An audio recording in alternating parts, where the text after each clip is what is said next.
Hi, it's Ryan from Fowler Photography, and in this video I'm going to be showing you how and when to use the NiSi natural night filter to create results like this.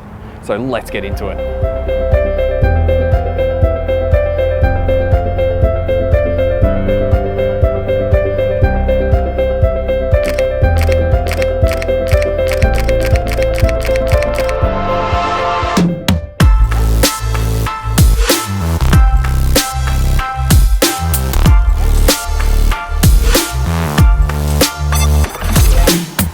For this video, we're in Brisbane, the capital of Queensland in Australia. And right behind us you can see some of the CBD and the cityscape, and it's such a great location, especially to test out the natural night filter. There's so much variety to come and photograph, especially with the Brisbane River here, the ferry cats going past, we've got joggers and walkers and runners and bike riders and the whole lot coming past us, which is going to make for some fantastic photographs.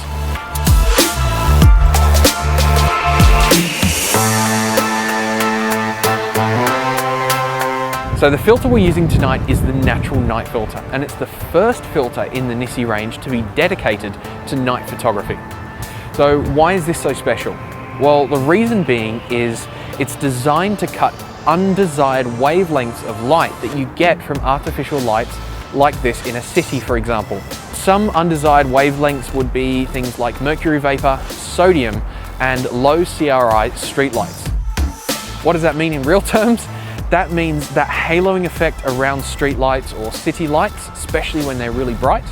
And the second thing is to change that tungsten color balance from that horrid orange that we're used to in creating city photographs to a lot more of a natural tonality. Now the composition and shot that I've got set up for tonight is looking directly back towards the city with this railing as a leading line following around the river, which leads to the edge on this street light and bench. So it adds a bit more perspective as well as a leading line and different element into the photograph. And just by chance, there might be a bike rider coming down the path that would create just the perfect finishing touch to the photograph. I've got the image framed up, and I'm actually going to do it with and without the natural night filter attached to the camera. And I'm going to bring up the raw files as they are, and then I'll bring up a final processed image. Now with the image that doesn't have the natural night filter attached, it's going to have a real magenta tone. I'm not changing the white balance, not changing the settings, anything like that.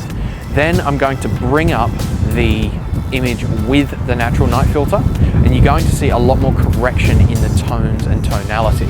Now there may be a very minor magenta touch to it, simply because it is trying to correct that warmer tone with a slightly more magenta tone, and it's probably about a 1/3 of a stop ND factor coming from the piece of glass. So it is very, very translucent, although you'll probably lose about 1/3 of a stop of light, which in some cases, especially if you're shooting car trails, can really be of benefit, just giving you that tiny bit more shutter speed and correcting the color and natural tonality of your photograph.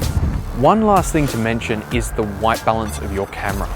Now, there is an argument that some will say that you can just switch your camera's white balance to white fluorescent, which, yes, that will help correct a little bit of the tonality in the image, but the natural night filter is designed to work in daylight. That's the white balance that is meant to compensate. So for best result, I would highly recommend shooting in a daylight white balance. By all means, try white fluorescent, but it won't give you the same clarity in the final result as what the natural night filter will shooting with a daylight white balance. Now that I've got the final images, and you would have already seen the final image at the beginning of this video, what I've actually done is I've shot wider than I needed to. So I've shot past this building on the right and past the street light and the lamp, so that I've got a bit of flexibility to actually do some keystoning in Capture One. If you're unfamiliar with that, it's basically a process of taking crooked buildings, which a wide angle perspective does and distorts a lot of the buildings, and then recorrecting them so that they become a lot more vertical. Inside of Capture One, we're just going to find the image that we want. So for this one as an example, come up to the lens corrections icon, and this time I'm going to grab the vertical because that's the plane I want to correct. slide that to the right and see how quickly and easily buildings straighten up. So I'm going to be pretty drastic here and get it until it's nice and even, and do a slight rotation just to fix up the riverbank.